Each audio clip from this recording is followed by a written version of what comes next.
Okay, so today is Nedarim Daf Nun Test, Nedarim 59. Today's Daf Yomi. We're going to start on top of Nun Test Samad Al from 59a, where the Gemara has been discussing the position of what do we say about the Gidulin, that's something that grows from something that was itself prohibited. So back on Nun Zayin Amabez, the Gemara recorded the position of Rabbi Yanai that if you have an onion of Truma, and this onion of Truma grows, then we're going to say if it's a circumstance where Rabu Gidu of Alikaro, where the growth is greater than the original part, then we're going to say it's mutter, that it becomes permitted even for a non-Kohen to eat. So even though it was initially Truma, if the Gidu increases over the Ikar, we're going to say it becomes permitted. So that was the position of Rabbi Yanai, and Rabbi Yochanan and Rabbi Yonasan seemed to argue with that approach. So the Gemara on today's Daf Yomi on the top of Nun Testament Aleph challenges Rabbi Yanai's position. So Masaf Rami Bar Chama challenges this from our Mishnah on Nun Zayin Aleph, where if a person says, Konim Peros Elu Alai, if a person says these fruits are prohibited upon me, Konim Hin Al Pi, person saying that these fruits are hektish or konim elapi, aser bechilufeinu begidulein. In the circumstance where he says these fruits are prohibited upon me, using a lashon of hektish, of something that makes it sacred, we're going to say that they're prohibited in their chilufein and in their gidulein, and their growth is also prohibited. But if a person says shani ochal, shani toim, that anything that I eat or that I taste, mutter bechilufeinu begidulein, we're going to say it's going to be allowed in their chilufein and in their gidulein. If in there it's just a general vow, so it's going to be allowed to eat their chilufein and the gidulein. When do we say all this? Bidavar shezaro kala. All this is only said by something where the seed disintegrates, i.e., like wheat or barley, where after you plant it, the seed disintegrates. Then we're going to say that the chilufein and the gidulein become permitted. That anything you exchange it or what grows from it is permitted. But or something where the seed does not disintegrate, even the growth of the growth, if the seed does not disintegrate, even the growth of the growth is prohibited. And so we see from here, this is a question on Rabbi Yanai. How could Rabbi Yanai say that by the truma of the onion, where that's something where the seed does not disintegrate, and yet he says it becomes permitted. But from here, we had said in our Mishnah that by something where the seed does not disintegrate, even the growth of the growth becomes prohibited. So how can Rabbi Yanai say the onion is permitted? It's no longer truma. So says Rabbi Abba, Shani Konamos. No, he says the case of vows is very different. Why? Our case of our Mishnah is referring to vows. So the case of vows, we're going to say never becomes permitted. Why? Since if you wanted to, you could annul your vow by going to the Chacham and asking him to annul your vow. So therefore, so therefore the vows becomes like something that's within the category of something davar sheyeshel matirin, that's something which will eventually or could eventually become permitted. Different types of davar yeshel matirin, some things that will for sure become permitted at one point, and something that could become permitted depending upon an action you're due. And vows fit into that category. And since the vows are in that category, ain batal berov. Therefore, even though you have the majority of the permitted growth, is not going to nullify the original part, because since it is davar sheyeshel matirin, it's not going to be nullified. So the Gemara says, but really, is that really your argument, that because vows are something that's davar sheyeshel, you could go to the Chacham, therefore it becomes davar sheyeshel matirim, and it's not going to nullify? But truma is really very similar to that. V'arei truma di by mitchell. If somebody makes something truma, he has the ability to go to a Chacham and say, I didn't need to make that thing truma. I didn't mean to make that wheat truma. I want to make different wheat truma. So therefore, he can annul his action of making the truma wheat. And therefore, so truma is also something that you could be mitchell, that you could annul, and that you could revoke the vow. And nevertheless, we still say that truma is batal berov. Truma still has a concept that you can nullify it. If truma would really be something that you could that you could be mevatel it, then why would you ever allow batal barov by truma? And how do we know that truma, that the laws of nullification apply to truma? That's not, because we learn with respect to truma. Let's say you have a seah truma, you have a measurement of truma, tamea, and it's tamea truma. It's not able to be eaten because it's ritually impure.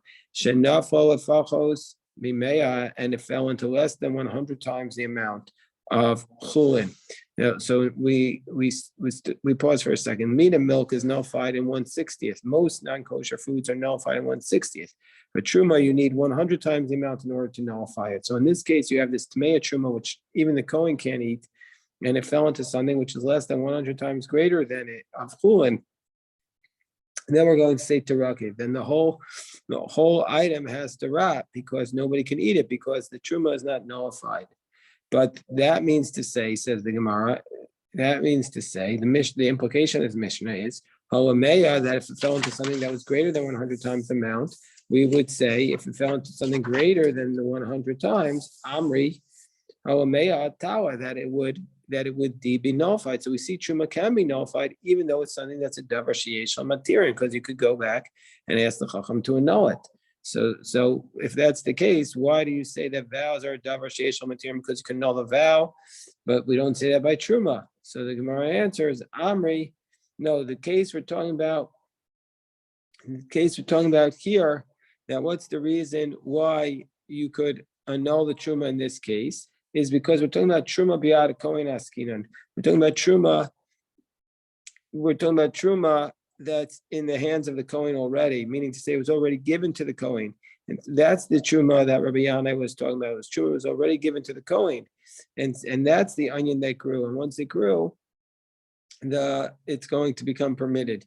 And because the truma that was already given to the Kohen, the person who gave it to him, once it's given to the Kohen, he can't go back to a chacham and annul his gift at that point. So that's why this truma is able to be nullified. So the Gemara says, if that's the case, ema seifa. What about the next clause in the Mishnah? The next clause in the Mishnah states, imhaisa tahora, that if this truma was not tamei, but it was tahora, and it fell into this amount of chulin, we're going to say timachar lekohen, that if it was tahora, it could be sold to the Kohen, because the Kohen, if it's truma tahora, then the Kohen could eat it. So you could sell the whole mixture. Aside from that truma, you could sell everything to the Kohen.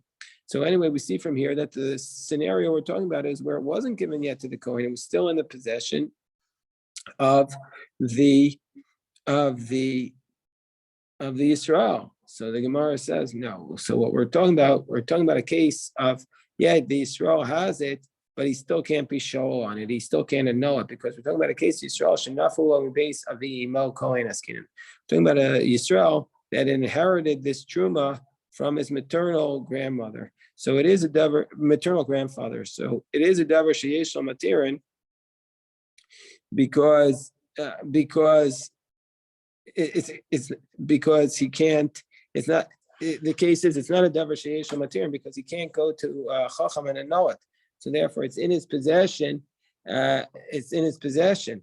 It's a davar it's in his possession, and he can't annul it. And so therefore, since he can't annul it, we're going to say that the majority will overwhelm it. And that's what the distinction between the case of the truma and the case of the vows. Gemara says, but it can't be that that's the case. Vakatani seifa, but the next clause in the Mishnah says, Timakar l'choin chutz midmei ososa, that you sell to the Kohen, the chulin, with the exception, it says, with the exception of that truma. But if this was truma that wasn't Yisrael obligation to give to the Kohen, but was something he inherited, he would have been allowed to sell it. So it can't be that that's what we're talking about, that we're talking about a case where the Yisrael inherited it. We have to be talking about a different scenario. We have to be talking about a case where the Yisrael had truma that he didn't inherit. So the Gemara says, okay, why do we draw a distinction between vows and truma? The vows are considered a davar sheyesh lo matirin. Gemara is going to explain, because the vows, you're supposed to annul the vow, whereas the truma is not considered davar sheyesh lo matirin because you're not supposed to annul the designation of the truma. And that's what the Gemara's next statement is. Ela ema bishlama konamos mitzvah litzuli alayan. By the vows are different than truma because by vows it's a mitzvah to go and annul your vow. Mishum de Rabbi Nassan, because of the statement of Rabbi Nassan. Because what does Rabbi Nassan state? Rabbi Nassan call a noder, whoever makes a vow, ki'u bana bama, whoever makes a vow, it's like they have built an altar. But an unsanctioned altar, a bama outside of the temple. Just like if you build a bama outside the temple, it's like you're doing something that God didn't ask you to do because you have this desire to serve Hashem. So too, somebody who makes a vow, they're basically doing something that God didn't ask them to do because they have this desire to serve Hashem, and it's improper. And one who upholds a vow, and if you keep this bama, you don't destroy it. It's like you're bringing a sacrificial offering on it, which is prohibited. And so too, if you make this vow and you don't annul it, it's like you're bringing this offering on this vow. And truma, however, my mitzvah, it's shuli. There's no mitzvah to try to annul the truma. And so therefore, this is the fundamental distinction between truma and nedarim. That nedarim is called the davar sheyesh lo matirim because the expectation is you're supposed to annul the vow, whereas truma is not called the davar sheyesh lo matirim because there's no mitzvah to annul the designation of the truma. And so therefore, by nedarim, we're going to say that even the giduim of the giduin are going to become prohibited because this is a davar sheyesh lo matirin, and so therefore it's not nullified. But when it comes to the truma, we're going to say that giduim are permitted because since it's not a davar sheyesh lo matirin, it's going to be annulled. It's going to be batal barov. So the Gemara now establishes that even though Rabbi Yanai had said that it's permitted if you have the majority of the growth overwhelming the initial one, the Gemara says, well, what about the next case, which was a statement of Rabbi Yochanan, and also on the bottom of 57b, Rabbi Yochanan had said the following scenario: litra b'tzalim. Let's say you have a measurement of onions, shetikna, that you took a tithe from it, vizara, and then you planted it, mitaseres lefikua, meaning to say you have to take a tithe on the whole thing. That even if you have an initial amount of onions that the miser was taken from it, and then you replanted it, then we're going to say you have to take a tithe on everything. That we disagree with the initial tithe. We say that the initial tithe doesn't help you anymore, and you have to take a whole tithe on it again. So Yosef Rava, some say Rava with different gears, some say Rava. Yosef Rava Kamar Hashmaita. Rava said this teaching in front of Rav Chisda. So Amrullah Rav Chisda. So Rav Chisda said, "You mean to say that you have a vegetable, you have an onion which you've tithed, and then you replant it. Now you have to take another tithe on it? Man sayis l'cha Rabbi Yochanan Rabbi Elcha. Where did you hear this, and where did Rabbi Yochanan your Rebbe hear this? Heter shebahen lehechan halach. Where did the heter, the allowance of this onion, where did it disappear to? Means that you can't just vanish. If it was permitted, where did this heter vanish? Amar, so he says, so Rabbi responds, Milo tanan de kabasa. But we have a mission that says something very similar. Because let's say you have the case of an onion, B'tsalem, we have the mission that says, let's say you have onions, Sheyardu Olem Geshamim. Let's say the rains came down on we have onions of the 6th year, and then you went and you harvested then, and then what happened was rain came down upon them, Vitzimchu, and they grew some more. So we're saying Im Hayu Owen Shalahan on the top of Nun Testament base, if these onions were so again, what's the scenario here? We have these onions which were planted in the 6th year, you harvested them, then we put them back in the ground in the 7th year. And so now, and then the rain came down on them and they grew some more. So Im Hayu Owen Shalan Shachorin, if the leaves were dark, then we're going to say asurim, because then the indication is that they grew from the ground and they were being nourished by the sabbatical year. But horiku, but if the leaves are green or mutarin, then we're going to say it's permitted, because then the indication is it came from the growth of the 6th year. But why is that the case? Why is it the case that if the leaves are dark, it's going to be prohibited? why don't we say that this is from the 6th year? Why don't we say, where did the permissive part of the 6th year, where did it go? The Tana could have said that the leaves are prohibited, but the ikar remains permitted. And from the fact that everything is prohibited, that it proves it's not your case, that even though something was prohibited, it permitted, it can become prohibited again. So it becomes like a new thing once it grows again. So Amar Lei, so Rav Chisda says, no, misavris kol ikar katani. No, why does that Mishnah, when that Mishnah says, when misavris al ikar katani, when that Mishnah says that the onion becomes prohibited in the 7th year if the leaves are black, it wasn't talking about the initial onion of the 6th year. Atosefes katani, he was only talking about the growth of the leaves, the new growth. That's what was prohibited. That's asurin, but the onion itself is not going to be prohibited, and so therefore you don't have a proof to push off what I said, that once something is permitted, it remains permitted. So Gemara says, well, no, if that's the case, it can't be that that's the reading, that the Mishnah is only referring to the tosefes and not the ikar, that the additional growth, but not the main part. Because in that Mishnah in Shavias, it was referring to, after it gives off this position of the Tanakama, it says the next position, which is the position of Rashbag. And Mayas Rashbag Omemer. And what is Rashbag saying? The Tanya, because we know that Rashbag says the following. Rashbag says, Hagada b'chiyuv chayev, Hagada b'pater pater. Rashbag says, no, anything that grew in the sabbatical year is going to be liable, but anything that grew in the 6th year is going to be exempt. So from the fact that Rashbag draws this distinction, that means that the Tanakama must not be drawing this distinction. So the Tanakama must be saying that even though it grew in the 6th year, it now becomes prohibited. So the Gemara says, Tanakama not, the Gemara's answer is, or Rav Chisda's answer is, Tanakama nami hachi amar. Hold on 1 second.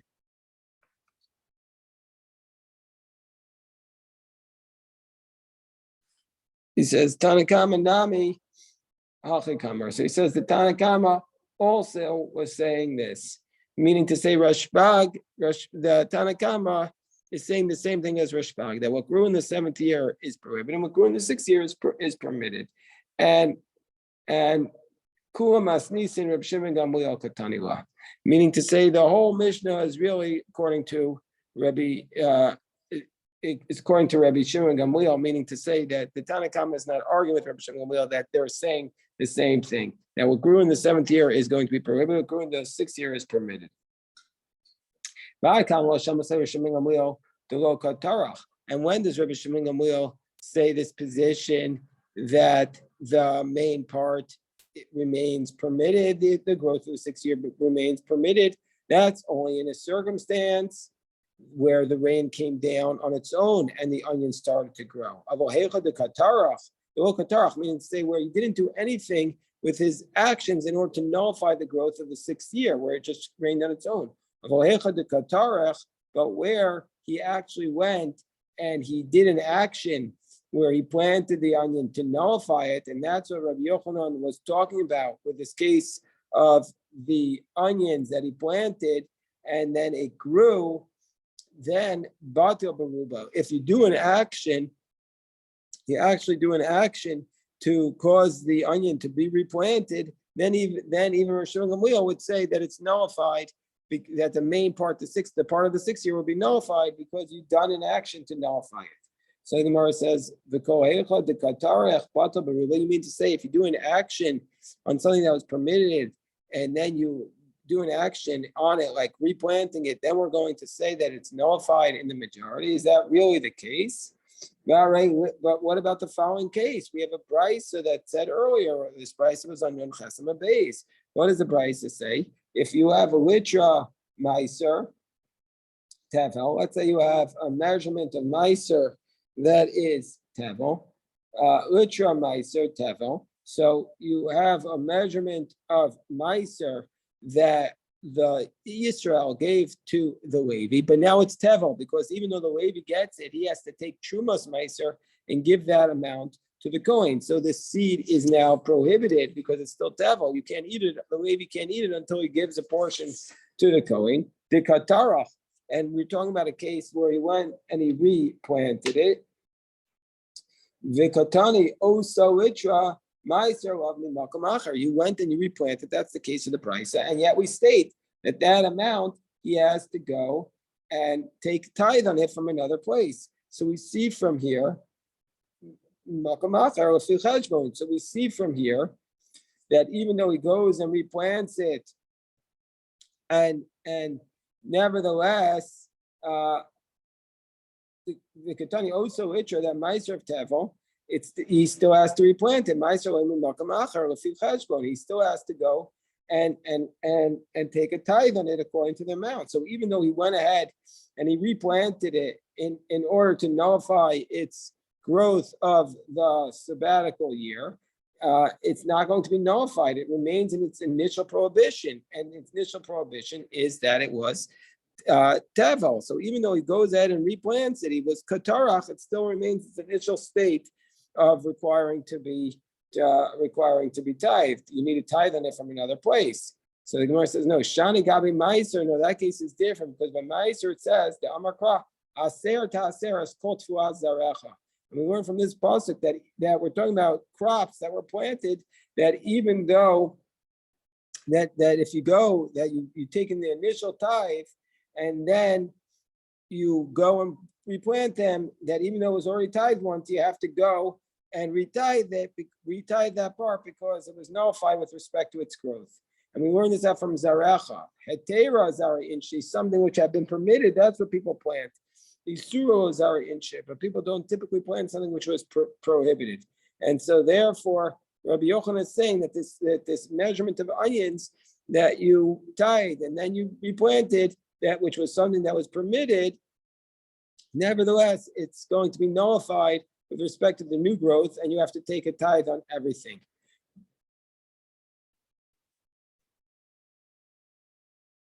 But if it would be a measurement of a prohibited amount, it would be tevel that you planted. Since it's prohibited, it's not going to be nullified on account of the sabbatical year, and so therefore you have to take a tithe on it from someplace else. So the Gemara says, Gufa, Amar Rabbi Chanina, so Tarta, so Amar Rabbi Yanai. But what about this other case that we had back on Nin Zayin Amar base, where we have a Batzel Shal Truma, Sheneto. Let's say you have an onion, truma of onion that you planted, v'rabu gidu of alikaro, and then it grew more than the majority of it. We're going to say mutter, that it's no longer going to be truma. This was the initial statement that we started with today, that it's going to be permitted.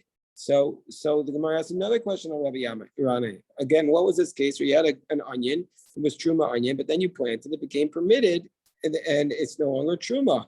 So remember, this seems to say the gidule heter malan esa iser.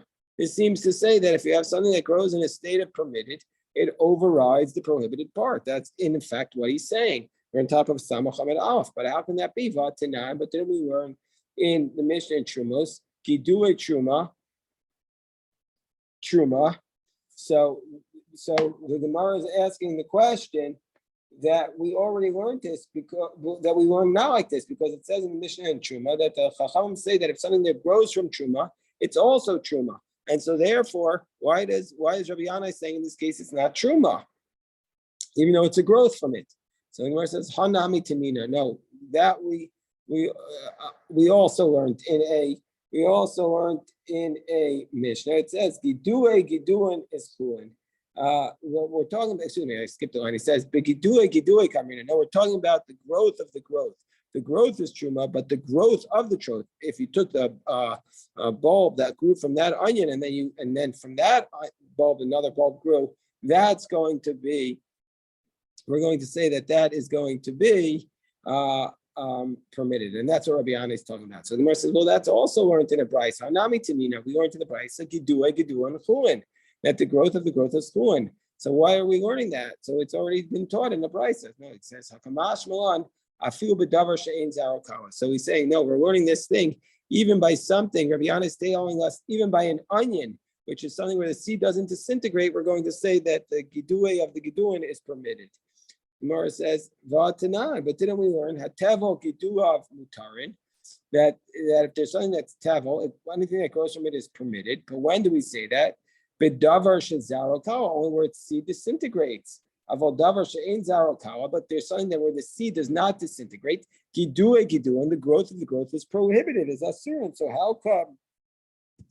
how could Rabbi Yanai say in this case it's permitted? So he says as follows: Ribuye, we're talking about a case, the Rabu Gidun Alikaro Mutter Kamashma. No, he's teaching us this idea that if the Gidun is of the Gidun where do we say the Gidun of the Gidun where the seed does not disintegrate is permitted? That's in the case where the Gidun, where the growth is greater than the majority. Then we're going to say it is permitted. So if the Gidun of the Gidun are overwhelming the initial part, then we're going to say it's permitted. Kamashma, and that's what he's teaching us. And we